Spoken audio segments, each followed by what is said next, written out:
Hello and welcome back to the Summoner's Guide to Final Fantasy XIV. We are moving on in the story with the 5.2 story dungeon, Anamnesis Anyder. At least I think that's how it's supposed to be pronounced. Anamnesis is not exactly a common word.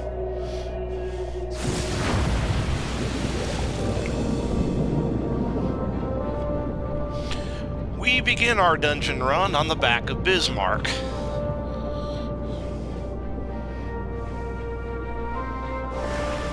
This actually is one of my favorite dungeons, or at least one of my favorite dungeon music.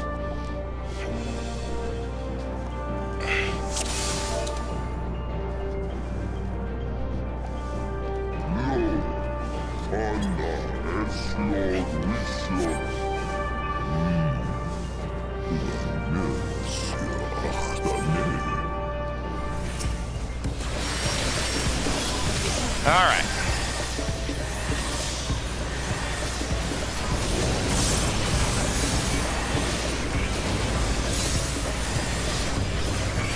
Oh man.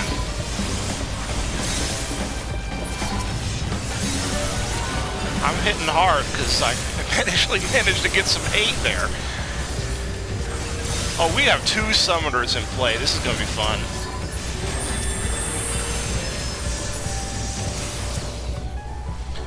So, yeah, in this section, the enemies come to you.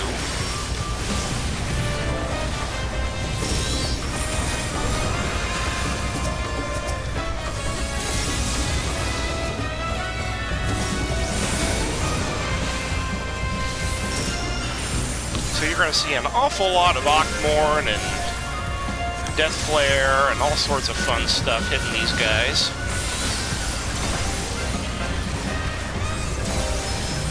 Alright, I've got my Phoenix summon ready. I'll wait till the next pull to do that.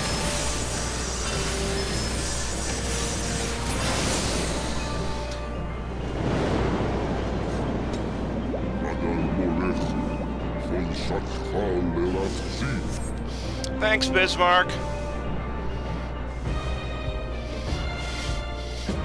I love this music.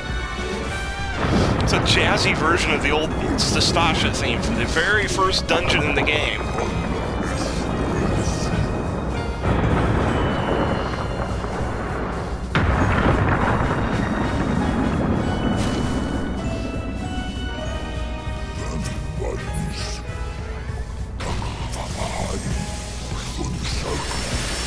Alright, that and Phoenix.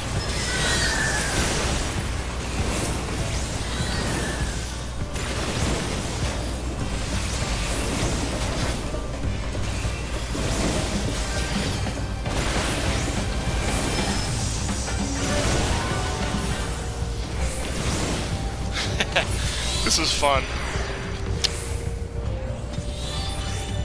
I'm trying to remember. I think there's one more pull. Yep.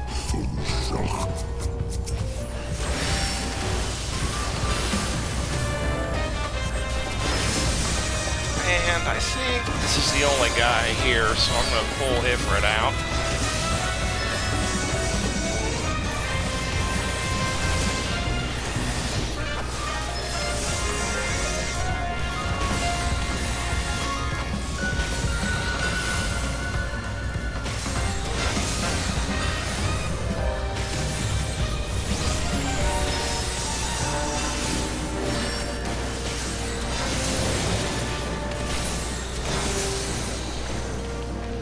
Yeah, he had the right idea. I should have done that. Should have used the Death Flare and had my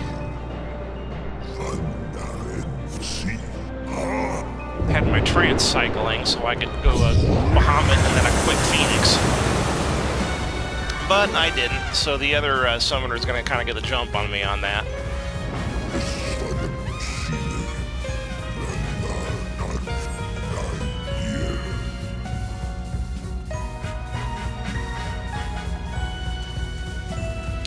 Alright, this is a fun little boss, and there is some challenge to this one, so here we go.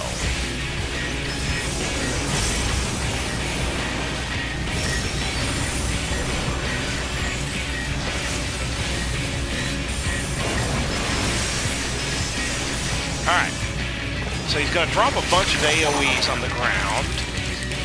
Then he's going to spin that arrow. And we're watching the arrow for when it slows down. And it may come over here to me, so I'm going to move. If you see it slowing down and approaching you, move in the opposite direction of the arrow to make sure that you get into a safe place. Then get out from in front of them so that you don't get hit by that. Refreshing my dots.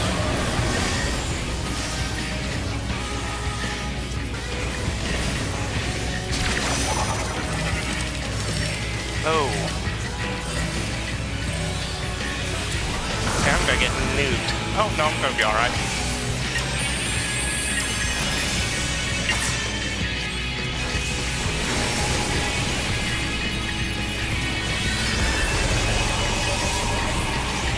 Alright, so as you can see, there's now two. And we have to deal with mechanics from both of them until we manage to get one of them out of the way.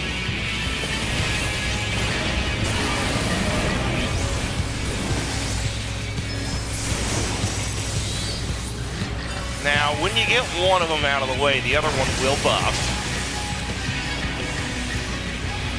But you won't have to worry about attacks from two targets. So most groups will focus down one enemy. But the key thing, the hardest thing to deal with in this fight, honestly, is the... that is a line stack up. But as you saw, nobody stacked up with me the first time this happened, and I still survived. The key is stay out from in front of him when he does that, and when he does the when he does the spinning arrow, get into a safe spot, then watch the arrow. If the arrow is slowing down as it's approaching you, go counter to the arrow. That will make sure that the arrow doesn't actually stop on your safe spot, and you manage to get yourself hit by a rather nasty AoE. Most of the AoEs in that fight are survivable, but try not to get hit by too many. Make your healer happy.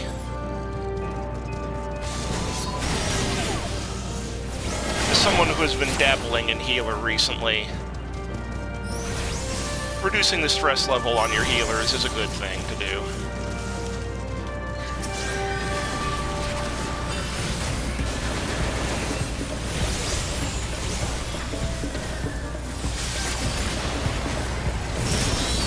Nothing too special about these trash pulls, or this one. This next one has some... the next one has a little trick to it. This one is really not worth writing home about. Just nuke them from orbit.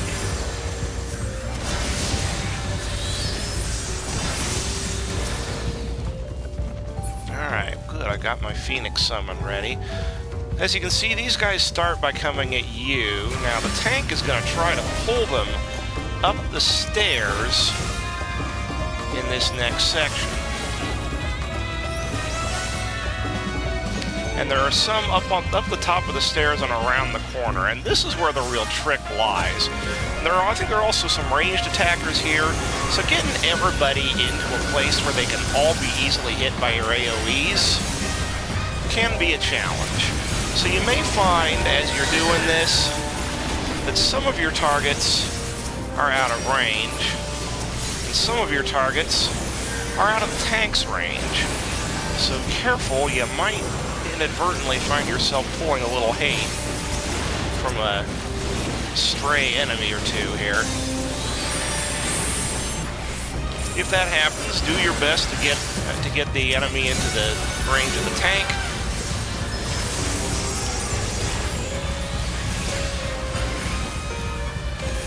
But again, it's tricky just because of how these enemies are positioned. You're not going to get a nice, clean AoE. And I really should have switched to... Garuda for that. Oh well. Things that I would normally do, I don't do so much when I'm talking and fighting at the same time, so I'm not expecting to be terribly efficient here. The grid is important in this fight, and I like to stay out here on this back corner. Okay, 3,000-ton swing is a point blank. Get away from that. He's got another one that affects everything away from him. Alright, Terrible Hammer. He's going to mark certain things with the hammer, and then with the blade. Now, whichever one appeared first, that's the one that's going to resolve first. And he'll always do either a swing or a point or a donut. So when that resolves, move to the other one. Easy peasy. Nothing you haven't seen by now. Raging Flower is a line AoE. Don't be in front of him. This is basically a Minotaur boss like you've seen thousands of times before. Well, maybe not thousands. But at this point of the game, you may feel like thousands. Okay, that's the point blank. Oh, no, it isn't. That's a room wide. Nothing you can do about the room wides. Okay, you got a new hammer. So hammer appears first, so hammer resolves first.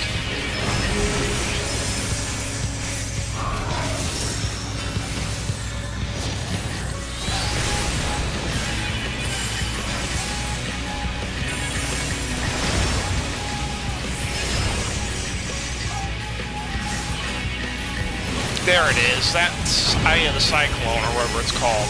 That's the one where you have to get in. So just be on the lookout. You've now seen everything you're going to see from this guy.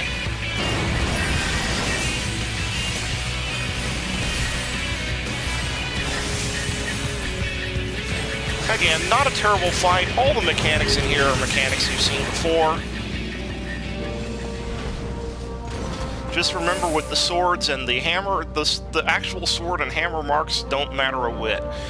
Whichever one appears first is the one that's going to resolve first. So get to the one that resolves second, then move to the ones that resolve first. Alright, this time I'm going to remember to switch to Garuda.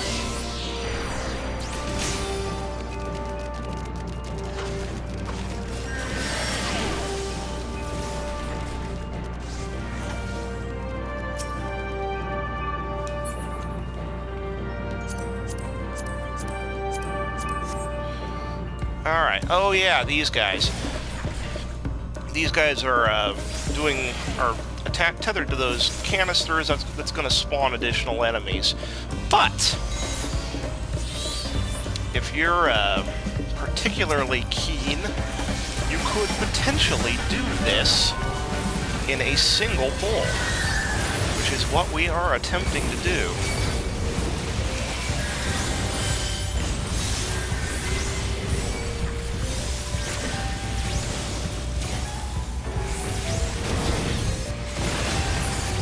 Just watch out for AoEs, because there are going to be some.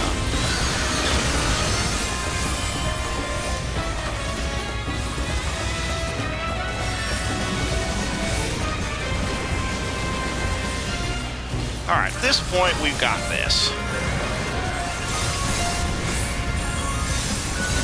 Oh, okay, I'm going to stay in close. And then get out of that.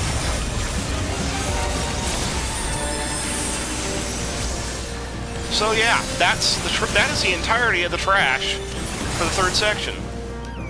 It can all be done in one run, especially with gear the way it is now and 2 summoners in the party. We have AoE damage.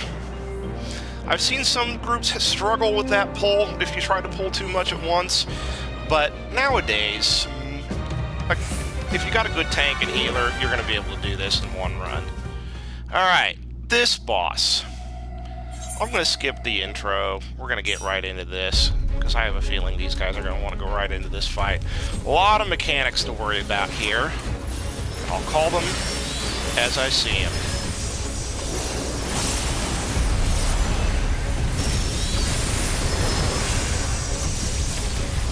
Alright, first thing I'm going to worry about is when she goes to one end of the arena. You're going to see a line AoE show up in the middle, and you're going to see 4 hands pop up pointing in different directions. You're going to want to be in a direction that the hand is not facing, like this. The attacks, as you can see, will go in the direction of the hand.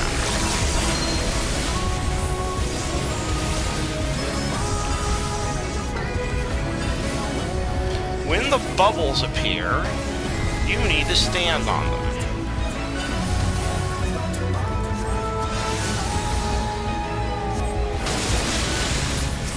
If you don't stand on them, ads will appear.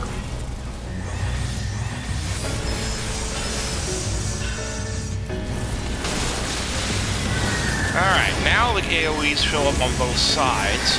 We're going to see a bunch of hands appear in a sequence. We're going to run down to this end and wait for the hands to resolve their attacks, and then run as the other side of the hands resolve their attacks. So just watch the order in which the hands appear are going to be the order in which the hands attack. So you go to the opposite end of where they start, and as soon as the first side resolves, you go to the other. Now we're going to be looking for more grades. I'm going to kind of pre-position over here. Now I'm going to look at these two grades. A hand is going to appear in front of one of them. I'm going to stand on the one the hand is not pointing toward. The hand will take care of the bubbles on that's in front of it. We have to take care of the bubbles on the ones the hands don't appear on.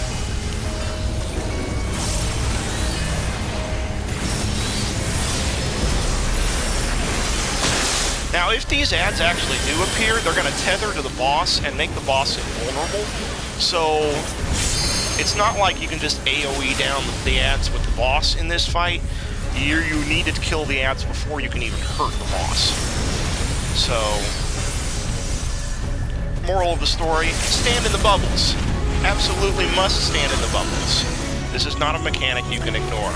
Alright, she's jumped to one end, so she's going to do the line in the center again. So I'm going to get over here, keep an eye out for the hands, see if I can stand here, or if I'm going to need to move. I'm going to need to move.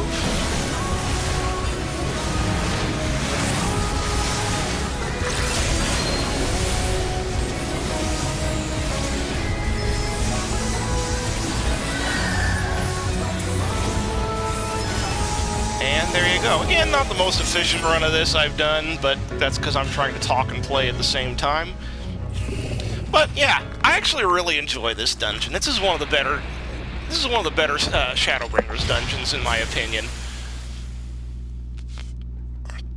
A lot of fun, great music. And that, I think, will do it for today. I'm going to continue working on the story, try to get all the story dungeons first, and then I'll work on the raids, and we'll go from there. And so, until then, thank you very much for watching, and have a wonderful day.